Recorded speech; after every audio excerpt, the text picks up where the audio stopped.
Ghosts of Harrenhal. My name's Simon. And I'm Mackelly. Thank you for joining us for episode 78 of our chapter-by-chapter book review of A Song of Ice and Fire by George Martin. Today we'll be discussing Chapter 4 of A Clash of Kings, Bran 1. As always, we're going to chat about the chapter and try not to spoil any future plot points for you. And hopefully, we'll provide you with some entertainment along the way. We'll summarise what's happened, discuss our thoughts on it, provide some useful background, compare it to the television show, indulge in a little pedantry, and cover some reader mail. Be sure to check out the show notes, they'll help you along, especially if you're not reading with us. How are you, Mackelly? I think I'm better than you. Oh yeah, I've got a bad neck, which is kind of, and it's funny. It's since we got a new bed, I've been having the bad neck. Huh. It's weird. That is. It's because you think it would improve your spine alignment and stuff. It's because the dogs love the new bed, and I'm getting less and less room on there, and so I wake up sort of like curved around them with my butt out in the wind, and sort of like there's tension in my neck to hold onto the bed. You need to go back into quarantine and sleep in that bed behind you there. That's true. Yes. So, do you like that pic I sent you yesterday? Yeah, that's the quintessential pic of our sons. Yes. Gosh, that was back when we used to carpool together. I was up in the attic. Can't even remember why I was up there. I was looking for something, obviously, not just hanging out. And I came across this picture of Ethan and Lucas. And based on Lucas looking to be about 2, I would guess Ethan is about 5. Something like that. Right. Ethan was preschool age and Lucas was not even preschool age yet. No. So I took a picture of it and sent it to Simon. They're super cute. They're just sort of sipping from sippy cups, and they just look adorable. Yep. Yeah. They are no longer quite so little. Nope.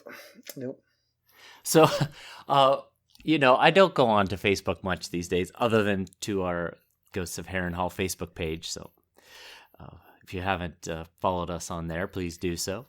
Anyway, I did check it out the other day because I'm on a Twitter hiatus. I just can't take Twitter any longer, excluding our Ghosts of Harrenhal Twitter account. My personal one I'm on a hiatus from. I just can't take it anymore.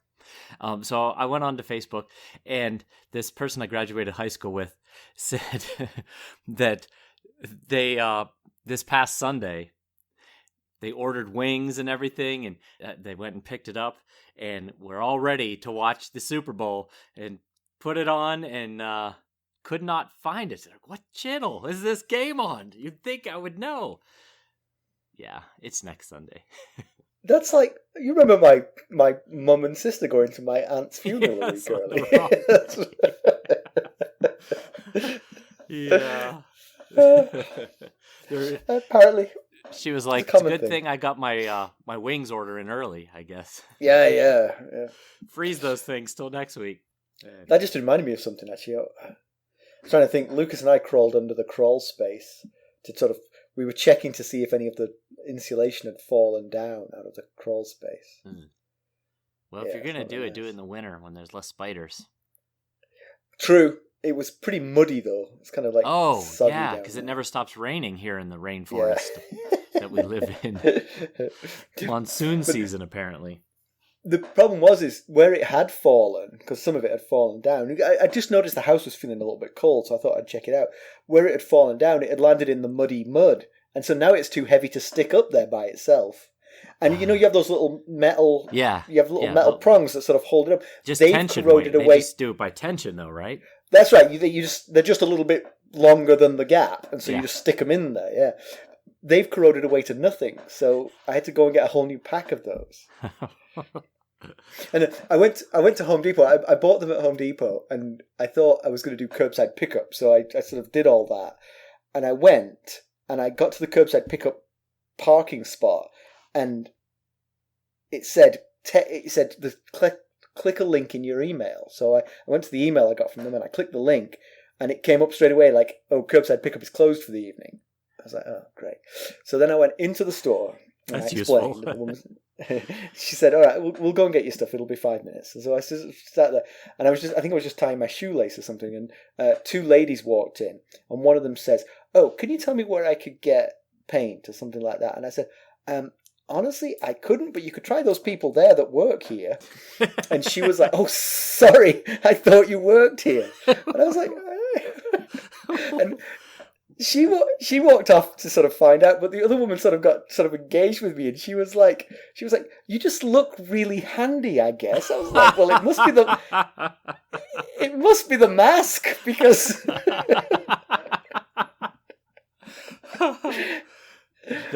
I am fantastic. not handy. unless it involves clearing poison ivy, then that's your specialty. Yeah. I'm good at that. Oh man. But on the snow day, I had a dentist appointment that morning, and so they you're gonna like this.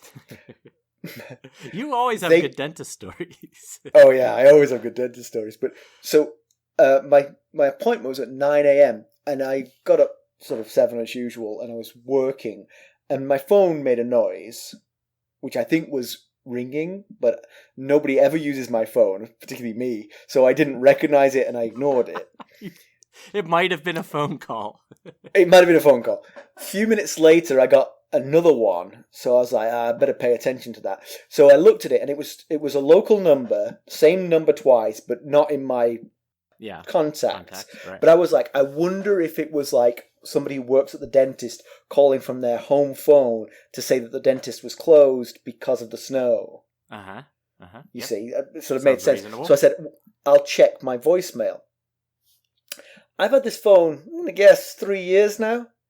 I discovered I don't know how to check voicemail on my phone.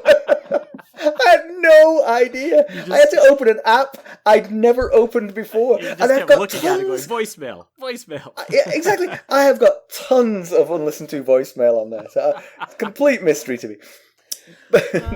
You see what I deal with here when I send him text after text and get nothing back. Apparently, if I left him voicemails, it wouldn't be any better.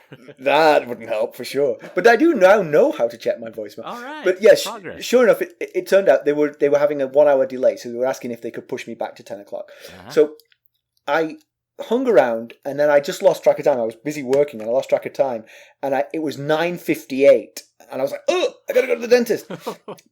But she's only like a quarter of a mile away, so I just ran out. I was like, I'll be okay. I don't need to call her or anything because I don't know how to use my phone. I'll just jump in the car. But of course I went out and the car was covered in snow, and I was like, so I was like scraping the snow off the car.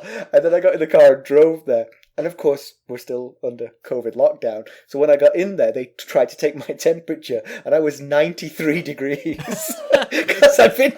Then they had to take a pulse to see if you were still living. I was so cold from scraping all this snow off. Crap. Good stuff. Yes, your dentist stories are usually quite entertaining.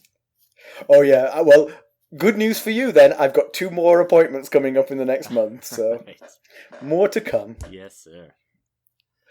All right, let's get on with it. Let's do it. Down to business. How do we leave Bran? It has been a while. Last time we actually saw Bran, he and Rickon were sharing a dream about seeing Ned in the crypts of Winterfell. That chapter ended with news of Ned's death arriving. So the only direction is up, you'd like to think. Right, yeah. So why don't we give him the summary of this one? All right. Bran's sitting at his window listening to the incessant howling of the direwolves. Everybody's got a theory as to why they won't quiet. Sir Roderick Cassell is too busy to have an opinion. Farland, the kennel master, thinks they want to be free. Gage, the cook, thinks they want to hunt. Lewin thinks they're mistaking the comet for the moon. Osha thinks cryptically that the wolves remember things that the maesters have forgotten. The other thing that everybody has a theory about is this red comet. Osha thinks it signifies blood and fire and nothing good. Septon Chael thinks it comes to slay the season. The White Raven has also made it to the north.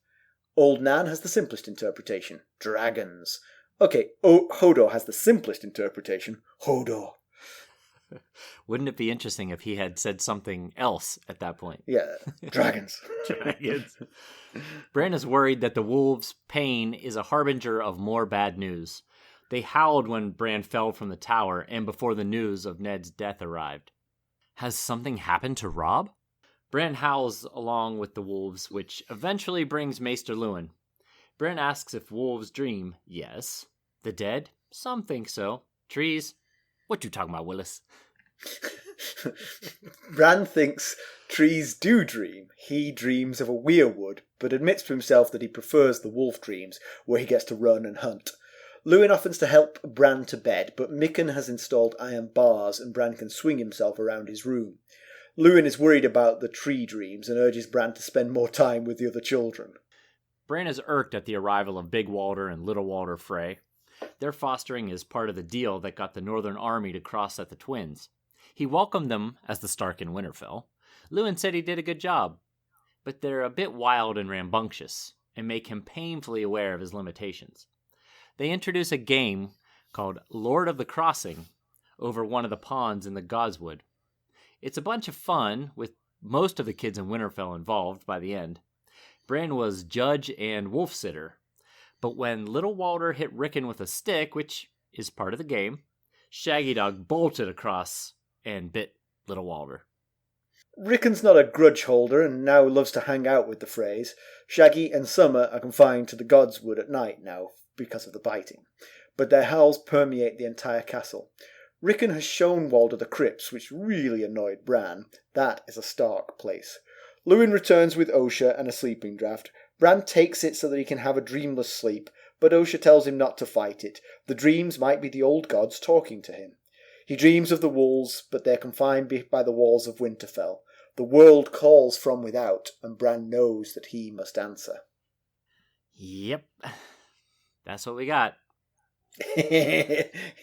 Not the most dynamic of chapters, but we shall make do. Yeah. It's a lot of mysticism, a lot of 8-year-old questioning adults. Mm-hmm. Yep. Not a ton of actual forward motion. No, not a lot of meat on the bone for us to take big bites into. But... Yeah. Wait, one thing I noticed actually is we did talk earlier about old women just being treated as witches in sort of olden times, but either Old Nan is just a phenomenal guesser, or she is flat out a witch, because she just knows stuff. She knows the others are coming. She knows the dragons. Yeah, yeah. I would consult with this woman. Right. What are the Powerball numbers for this weekend? Yeah, she also does mention that Bran mentions that Nan told him that the Starks have wolf blood flowing through their veins and that some are stronger than others in the wolf blood category, that is. Yeah, obviously Bran seems to have this stronger than his siblings. Yeah, it seems like all the Stark kids seem to have a special relationship with their wolf. Of course, Sansa's lost her wolf, and as has Arya. But Bran's dreams of Summer seem to be some next level connection with his wolf. But of course, Robb seems to have developed a relationship with Grey Wind where they're in sync even in battle. So, that's a pretty special relationship as well. But there definitely seems to be this sort of telepathic bond between Bran and Summer. Yeah. I was forgetting Definitely. Summer's name for a second. But I wonder was this forged by Summer saving his life, do you think? Maybe. Or is this just because Bran is becoming sort of a mystic because of his injuries? It did seem to coincide with the fall, for certain. Yeah. And the discovery of the wolves. I mean, it wasn't too long after the discovery of the wolves that these things started happening. You saying what you just said actually just made me realise that there's sort of like a correlation between the sort of the distance the Stark children are from, not physical distance, but the sort of like emotional distance they are from the sort of family centre and the presence of their wolves in their lives. Right. The ones who are still in Winterfell or with their mother or, they are still bonded with their wolves. But the two girls are both missing their wolves and are in the wind, Right. They're not. Yeah, good point. Of course, Rickon dreaming the Ned dream, at the time it did feel like it lessened the Bran dream specialness. But to our knowledge anyway, Rickon, he's 4, so might not even be able to tell us, but he's we've not heard of him having a wolf or a werewood tree dream, so. True. So he's still got that specialness going on, possibly. Of course, we don't know what the other kids are dreaming. We're really only hearing about Bran's dreams. Absolutely, yeah. So it does feel that the fall has, generally speaking, sort of like made Bran more attuned with the sort of ancient rites and peoples and beliefs of the North. The wolves, the heart trees, the dreams as more than just random noise. And it feels like with Old Nan and Osha in his life, that's just going to sort of like be reinforced, you know. Every time he has a dream, even if it's meaningless, they're going to find meaning in it. Yeah. They'll probably be battling that out with Maester Lewin, who will be saying, it's just a dream. It's just a dream, right? Yeah. So Bran thinks that the wolves' pain might be just an echo of his own. They might be missing their siblings in the same way that he is. Yeah, it's right. At the end of this chapter, when he's dreaming of being Summer, he, in Summer's kind of internal thoughts, thinks, he thinks that night after night they're searching for prey, a way out, looking for their mother, their littermates, their pack, which in a lot of ways is exactly what Bran and to some extent Rickon is dealing with as well. Yeah. While he's hearing the howls at the beginning of the chapter, he remembers that these same wolves howled right before the Raven showed up with the news of Ned's death, and he wonders, who's died now? Has Robb died? Has Jon fallen off the wall? Has Mother died? Has one of his sisters? And he refers to Robb in this section as the King of the North, who used to be my brother Robb. It kind of gives a sense of like he's losing touch with this new character who used to be his brother. Yeah. Now he's like, the King of the North and not so much Robb Stark, his big brother. Yeah. And the underpinning of all this whole chapter is, as it often is with Bran, it's his missing his family and the feeling helpless, which is exacerbated both by the absence of his family and his inability to do anything about it. Right. He says to Lewin, referring to his dreams, he said, I'd sooner be a wolf. If I was, I could find Arya and Sansa and save them. I could fight alongside Robb with Greywind and kill the Kingslayer, and then everyone could come home.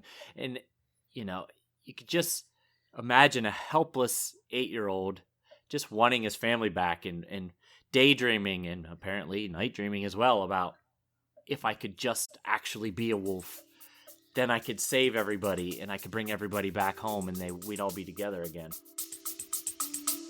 We'll be right back.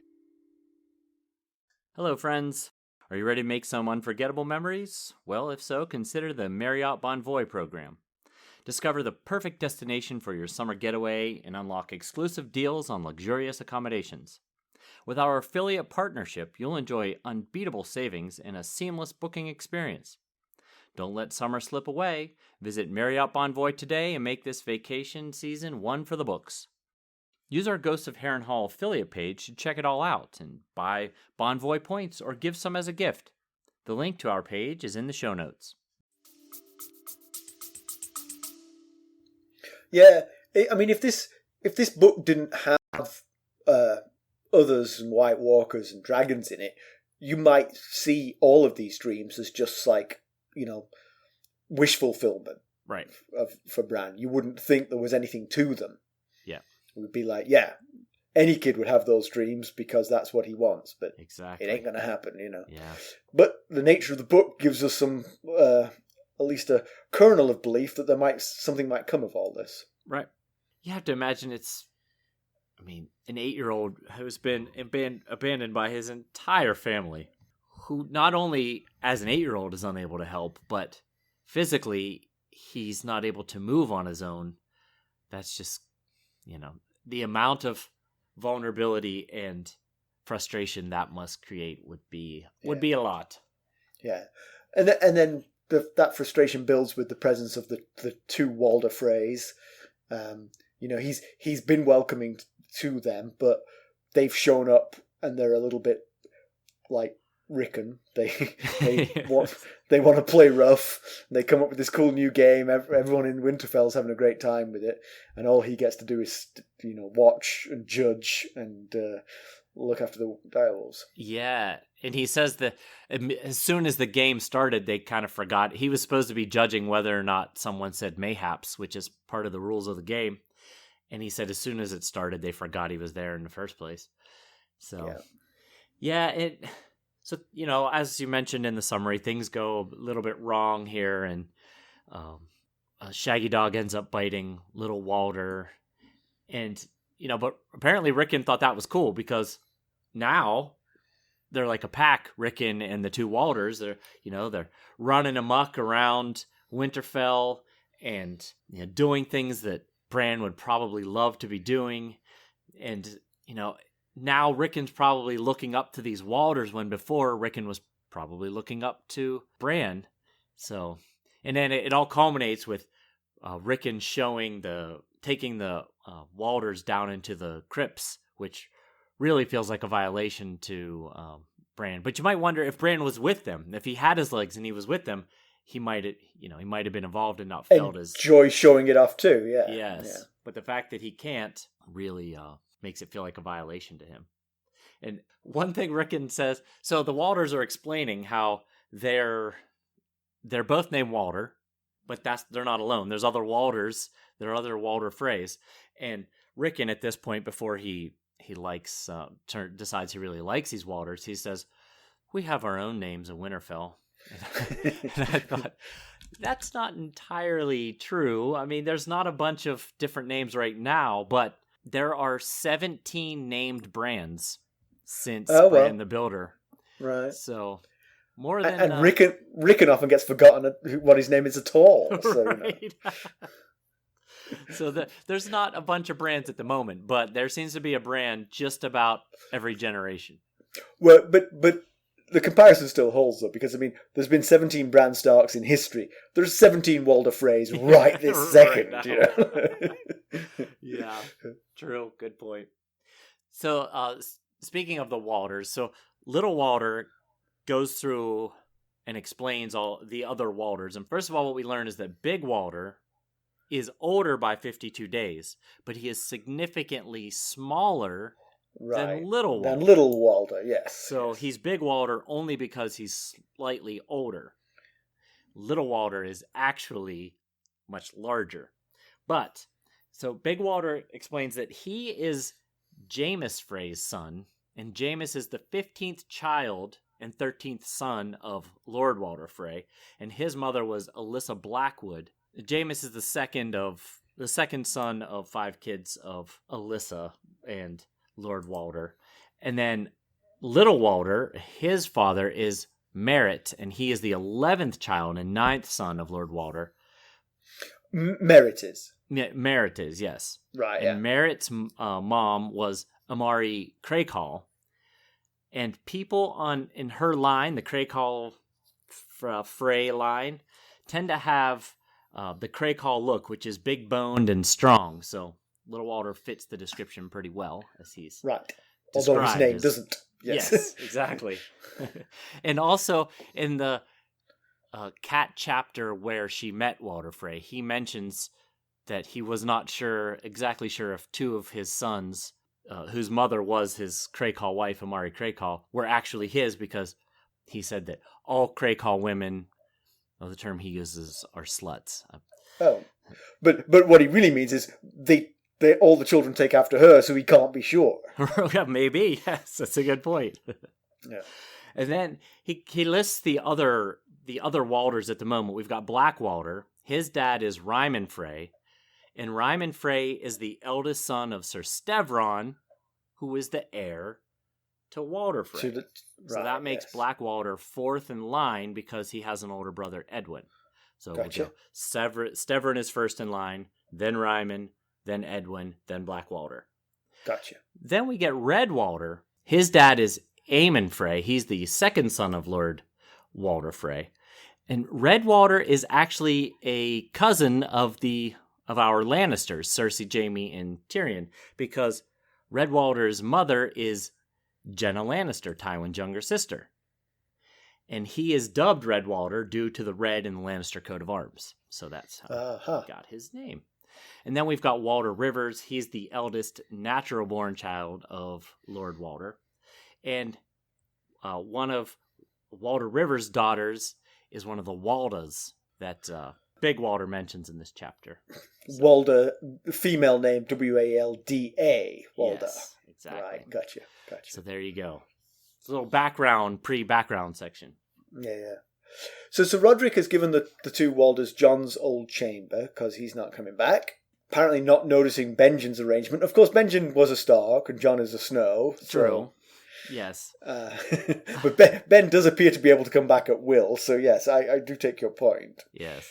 Well, with Robb now being the King of the North and how us knowing how close he and John are, you might imagine, unless Cat prevents it, that he might have the same deal with John, calling John down at a moment's notice.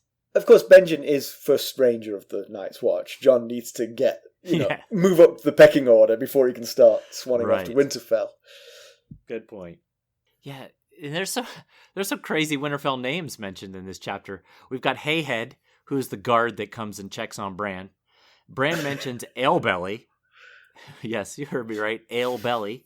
He is another guard in Winterfell. Then we've got a boy named Turnip, and we've got Tom too, Tom Too, who is the son of Fat Tom, who we know died with Ned in King's Landing. So I have to say, these names do not strike me as a great fighting force. I mean, I realize they're not. It just. We've talked before about how vulnerable Winterfell might be to an attack, and you're not really filling me with confidence if this is the names of the guards. We've got Hayhead. We've got Hayhead and Alebelly squaring off against the Kingslayer. Yeah. All right, so let me ask you. We're jumping around a little bit in this chapter, but the chapter jumped around in time so much that it's not worth trying to be linear.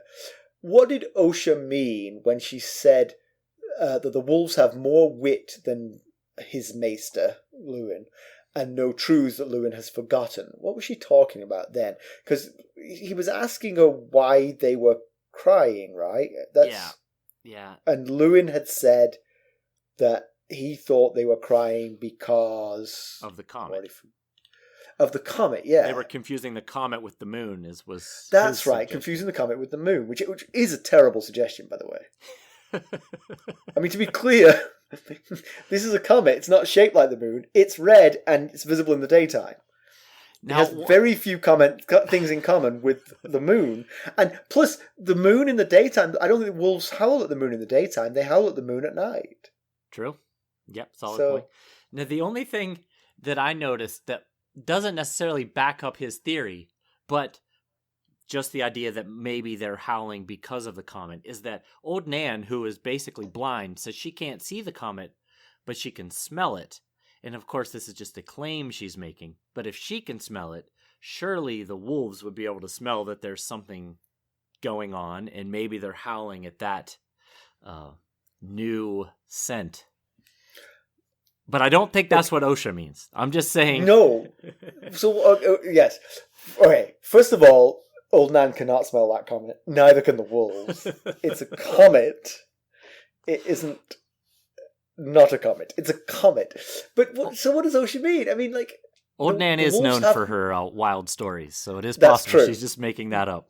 But also her prescience. So it's true. But I just don't see it. The wolves have got more wit than the maester, and they know truths that he's forgotten.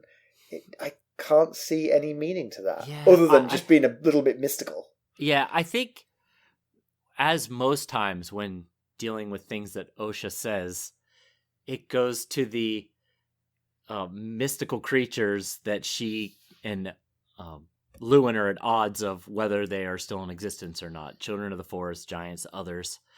I think what she might be getting at is this comet is like signifying the others are coming, things are about to get really bad. And that's why Maester Lewin would never think of something like that, because he has forgotten. The Maesters have forgotten that these things existed. But the wolves are howling at the comet for that reason. They know that it is the prelude to the arrival of the others. I think that's what she's getting at. But I also think if you were to hold a Rorschach test in front of her, she would see others in pretty much every picture. She ran away from the north because of the others. So yes.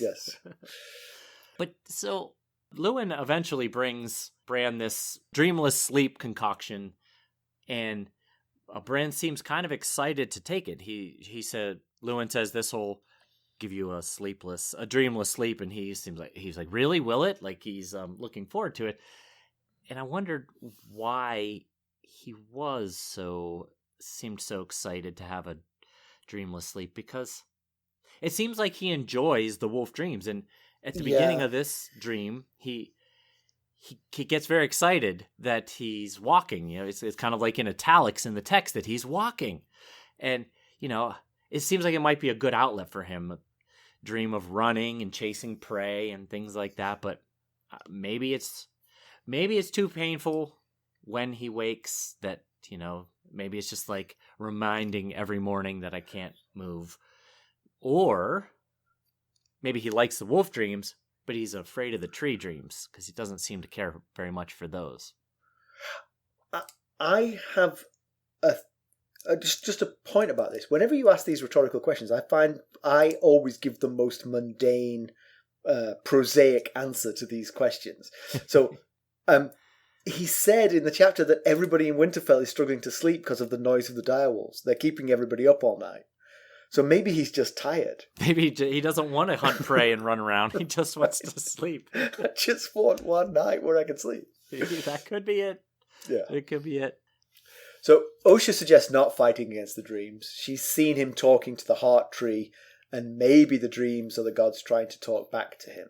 Yeah, it goes back to the conversation that they had in the Godswood, in the chapter where Robb left. She noticed that Bran's praying to the trees a lot, and she says she can hear the gods replying in the rustling of the leaves in the wind. He asks, well, what are they saying? And she says they're sad because they can't help your brother Robb in the south because all the weirwoods have been cut down. We'll be right back. This episode is sponsored by Audible. To get a free audiobook, or 2 if you're an Amazon Prime member, go to our exclusive URL, audibletrial.com/ghostsharrenhal. You can find the link in our show notes. Yeah. And Osha did say at one point that some dreams are just dreams. So those are the ones that she couldn't tie to the others, presumably. Right. But she then said, but some aren't. Right. Yeah. Yeah, it very well could be. I mean, he did say that the tree calls out to him, the weirwood tree calls out to him in his dream, which, that's kind of creepy. But if not the gods trying to reach out to him, maybe it's a green seer. Now, they're supposedly gone, but Osha says that the children of the forest still exist, so could be. But regardless, a tree calling out to you in a dream would be a rather scary thing. We have a good visual. Having seen the show, we have a good visual of the trees with the carved faces. They're a little bit scary, and if you were 8 years old, they'd be pretty terrifying if they started talking to you. Yeah. Especially, if they're calling out to you. Yeah. So the wolves are now confined to the Godswood at night because of Shaggy biting little Walder. Bran argues that it's not fair. Summer didn't bite anyone. But Lewin does remind him that he did savage a man right in that very room. But again, the argument against that is, yes, to save my life. Exactly. Yeah. I kind of have to side with Bran on this one. He was saving both Bran and Kat's life there. Not quite the same as all the biting that Shaggy's done. But I think in this chapter, again, we see that Rickon does have pretty good control over Shaggy. Shaggy wants to go rushing in with him to play the game, and Rickon says, no, wolves can't play this game. You go sit with Bran. And Shaggy does go sit with Bran. It's just that Rickon's 4, and so doesn't have the ability to foresee issues might arise and head them off before they get there. And Shaggy is a direwolf who can't be controlled. That's the other aspect of that. Rickon's 4 and doesn't know to control the direwolf. The direwolf is a direwolf and doesn't know it needs to be controlled. Right. I'm still putting this on the adults for taking no ownership of training the menacing direwolf. So the final dream, the wolves are confined and they wander around the Godswood. Bran is sort of in Summer's body, sort of smelling around. they sniff the barred gates and the walls, they mark the trees, they chase the squirrels, but, and this is a quote, beyond the wall still stands Winterfell, and beyond that the true world calls him, and he knows he must answer or die. So, my question is, who's he here? Is he Summer or is he Bran? Yep. That is the question. That was an either-or question, not a yes-no question. Well, I'll say this.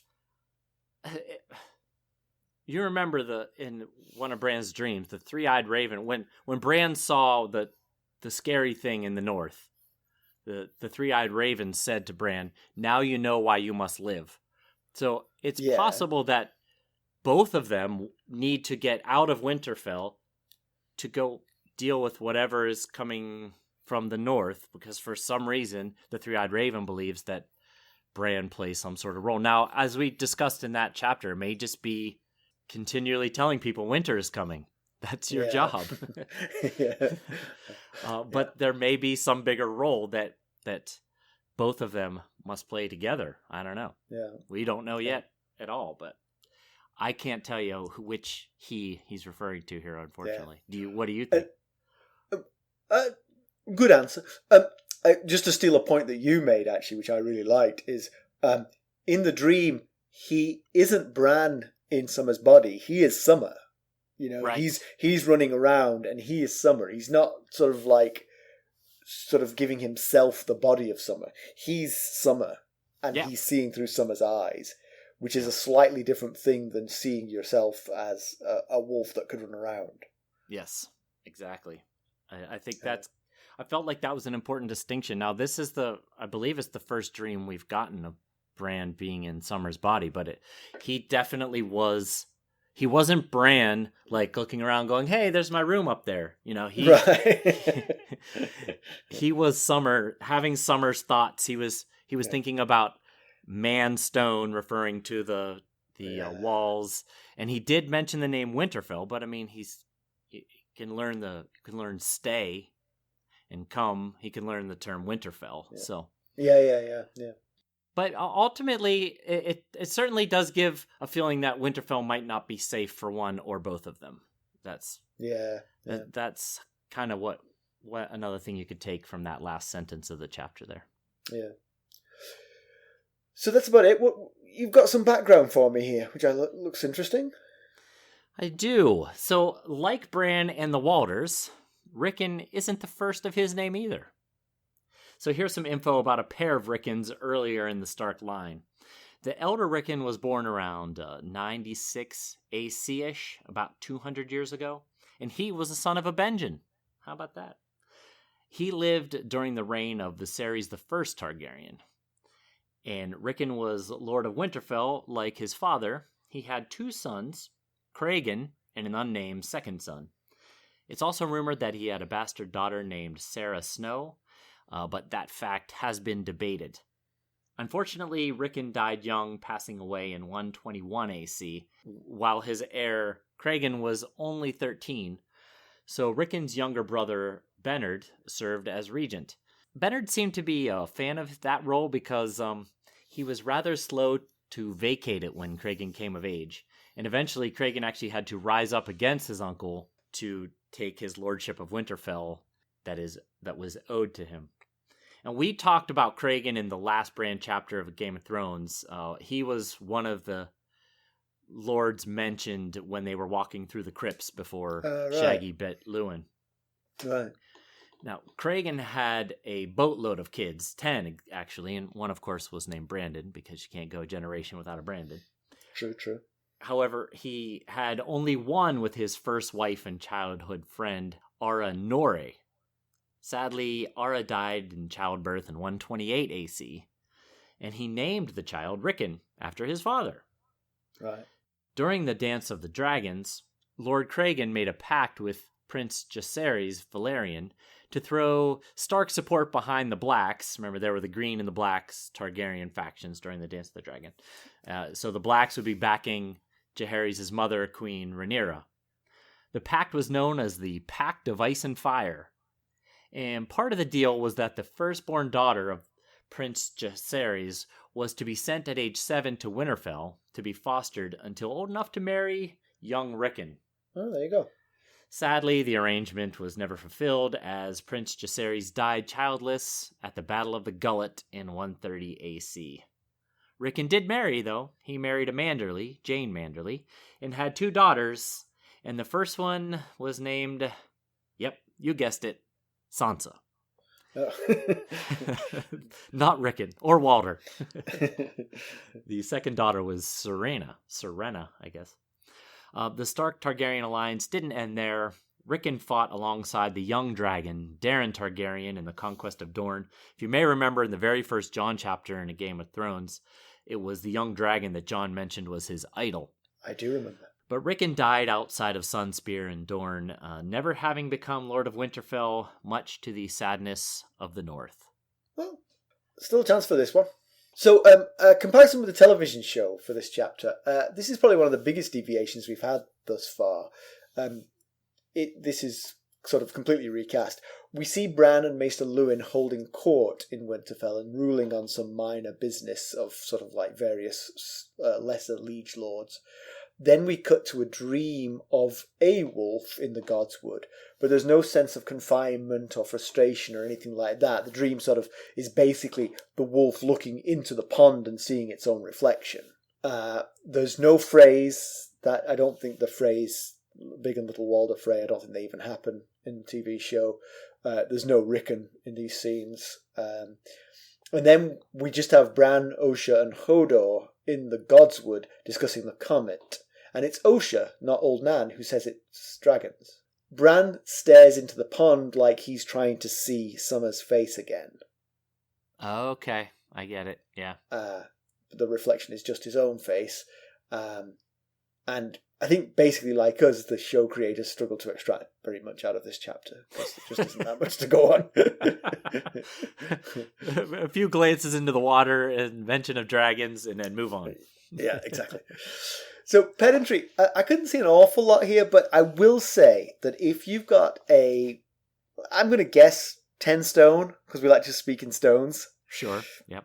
Direwolf, and you want it to not bite people, perhaps not leaving it in the hands of a small crippled child is a good idea. Yes, especially while play sword fighting. Exactly, because it's going to get excited by the play sword fighting. Yes. When me and my son wrestle, our dogs go crazy. Yeah, same here. I know this. Yeah. Yeah. So just a point. thought. Yep. Yeah. I mean, that's not pedantry for the book. That's pedantry for the children. If you're going to play Lord of the Crossing, just have the wolves in a different room. Yeah. See, that's where being 4 comes into play. He doesn't have the foresight to see. Someone older needs to say, no, you can't take that wolf in there. Things are going to go bad. Gotcha.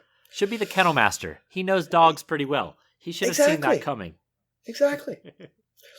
So, news and notes. So we've got an interview coming up with a Dr. Kirk Honda, who's a psychotherapist, and he's going to help us analyse young King Joffrey Baratheon and cast a bit of shade his way, I hope. Yes, very sympathy. Exciting. Or sympathy, I'm not sure. Maybe he's going to say... Yes. Maybe he will call him King Joffrey the Misunderstood. Could be. Very much could be. Yes, I've been hinting to this on our social media empire about something that we are working to put together. I think it's concrete enough for us to be talking about it now, so...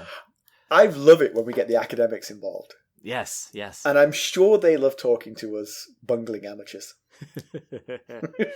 Yes, it should be very fun. I was very excited when he agreed to come on our show and talk with us. We may try and slide a few other questions in there, but you know, that's once we've got him on the call, we might as well chit-chat. Yeah. That's going to be great. We're really grateful to him for doing it as well. Yes, very much so. In other news, in TV news, HBO is in discussions for a Robert's Rebellion prequel. But the problem is that some scenes from that time period have already been shot in the Game of Thrones TV show, so they might need to cast some of the same actors, such as Robert Aramayo as young Ned. You know, I mean, we can suspend our belief if it's a different person. Yeah, exactly. I mean, choose any actor who looks like a young Sean Bean, you'll be fine. Right, people are I not agree. going to hold that against you.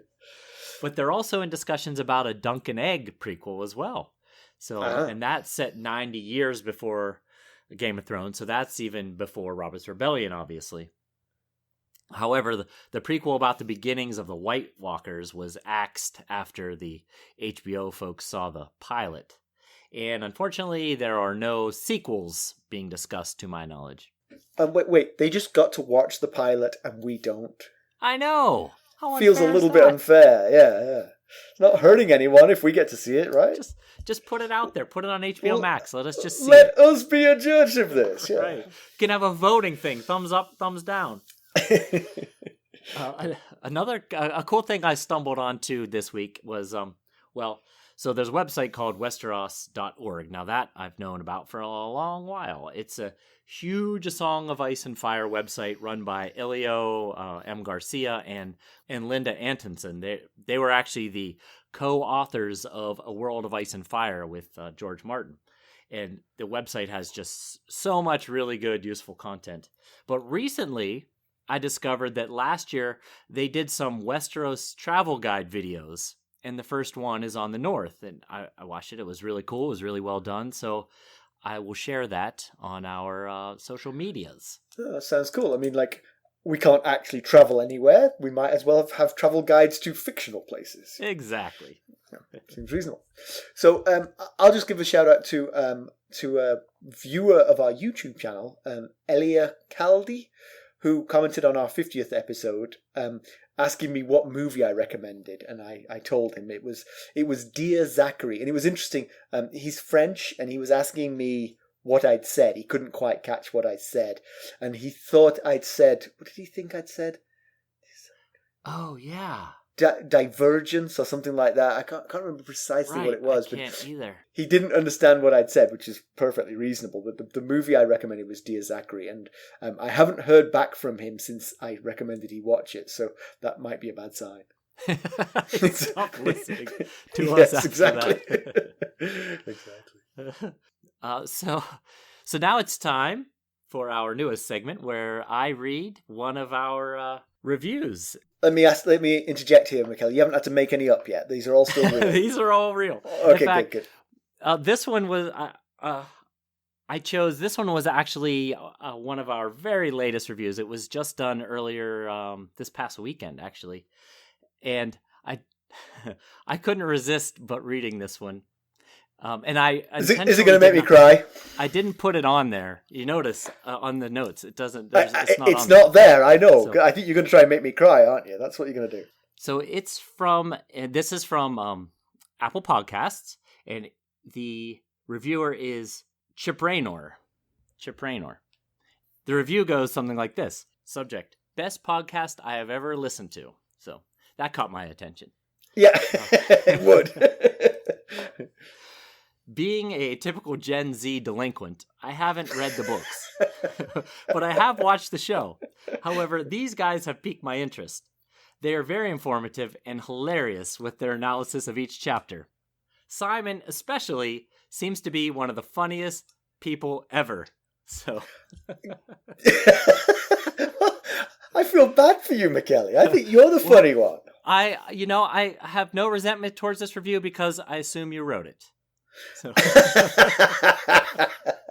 Yes, that's right. In fact, I showed this to Stacy right before I came down to record. I showed her what I was going to do, and she goes, I wish I could be a fly on the wall so I could hear how you tell stories. And I was like, funny enough, we actually put this whole conversation on the internet. You can listen to it anytime you want. I'm not listening to the podcast. I just like to be a fly on the wall. Yeah. I want to hear the unedited version. Yes. No.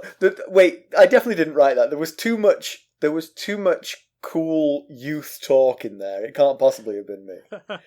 I see what you mean. I do see what you mean. It would have to be ghostwritten by someone for me.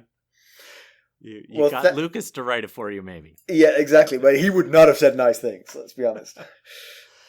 So, thank you, Chip Raynor. That was That was really fun. That was really cool. That's awesome. All right, so let's conclude. So Bran continues to flirt with communing with the direwolves. Not sure it means anything yet, but, hey, there's magic in this their world. Maybe there is. Maybe there's something to it.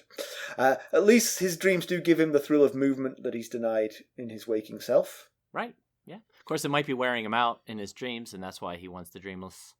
Right. The sleepless... I'll just talk to the tree tonight. Yes. The dreamless... I can't get it right. The dreamless sleep drought. Draught. Good Lord, forget it. Drought. I give up. If you'd like to leave us a review, please. I'm done. Yeah, it definitely does seem like if left unchecked, Rickon and the Freys might just demolish Winterfell. It stood for like tens of thousands of years, but they might bring it down. Yeah. The good news is that the three of them maybe are more noticeable than the one used to be. Yes, that's true. The direwolves are going to drive everyone crazy, but heaven help the person who decides to kill the direwolves, because they seem pretty fierce now. Yes. I was thinking, if they're going to keep these wolves locked up, they might as well just let them outside, like not in the Godswood, just let them out.